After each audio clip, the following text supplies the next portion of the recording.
As missiles fly across the border, Pakistan has opened another front, not with weapons, but with a plea. They want more cash. Today, the IMF is holding a crucial meeting. That's the International Monetary Fund. It is Pakistan's last financial lifeline.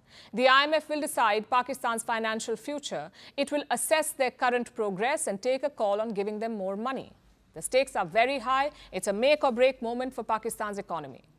So hours before the IMF meeting, Islamabad put out a not-so-subtle appeal on X. The post came from Pakistan's Economic Affairs Division. It openly asked for more loans. It cited the current conflict with India. It referred to the recent stock market crash. And it urged the world to help de-escalate. Now, let me be clear. This is not a fake account. This was an official government handle of Pakistan openly begging for money in the middle of a military standoff with India. Of course, the internet reacted instantly. India's very own PIB, Press Information Bureau, joined in with a sharp dig. Soon the backlash grew and Pakistan scrambled for cover.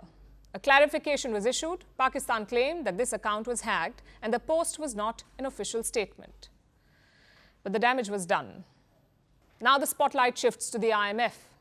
Will they grant Pakistan the next tranche of loans? Around $2 billion are on the table, and this is in two parts. One half is a $1 billion tranche. This is out of the $7 billion bailout package that has been promised to Pakistan. The second half is a new loan, a loan worth $1.3 billion. Pakistan is asking for more funds under the IMF's Climate Resilience Program. Climate Resilience Loan Program. They want $1.3 billion. So today's meeting can unlock upwards of $2 billion for Pakistan. This money is critical for them. Without it, they will plunge deeper into crisis. The country is already sinking under debt. Their external liabilities now exceed $130 billion. Foreign reserves are just about $15 billion, which is barely enough to pay for 3 months of imports. And there are significant payments due. This year, Pakistan has to pay its lenders $22 billion. Nearly $13 billion of that is owed to bilateral partners, and one of them is, of course, China. It is Islamabad's single largest creditor, also its biggest weapons supplier. Of course, India is watching the IMF meeting closely. New Delhi will have representation there, and they will want the IMF to block the money. India's Foreign Secretary Vikram Misri issued a statement today. He called on the IMF to look hard at the facts. He pointed to Pakistan's long history and bailout packages. And India has a strong case here. Pakistan has received 24 IMF bailouts since 1958. That is the highest number for any country in the world ever, 24 bailouts. So India is raising some very tough questions. It wants the IMF to ask how that money has been used. जहाँ तक IMF bailout का सवाल है, आपको ज्ञान होगा कि IMF की आज मीटिंग हो रही है. हम वहाँ पे अपना पक्ष रखेंगे और जो हमारा मत है इन चीज़ों को लेके वहाँ पे साझा करेंगे दूसरे मेंबर्स के साथ. ये बोर्ड पे निर्भर है कि वहाँ पे क्या निर्णय होता है. In the backdrop of the Pahalgam terror attack and Pakistan's provocations since, India's message is clear. Agencies like the IMF should stop giving aid to Pakistan blindly. Clearly, that money is funding terrorist groups.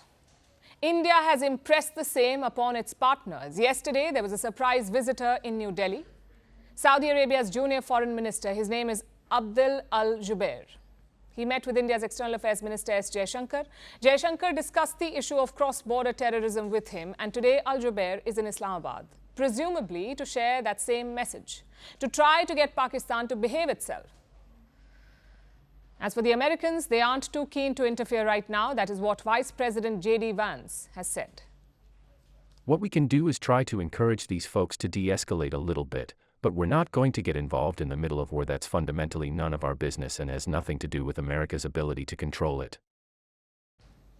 America is keeping its hands off this conflict. That's the message from J.D. Vance, their vice president. But behind the scenes, their diplomats have been busy. America's acting ambassador in Islamabad called on Pakistan's interior minister today.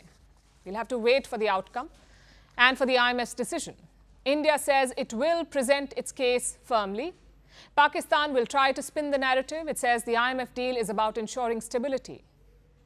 But the thing is, stability cannot come with missiles in the sky and a begging bowl in hand.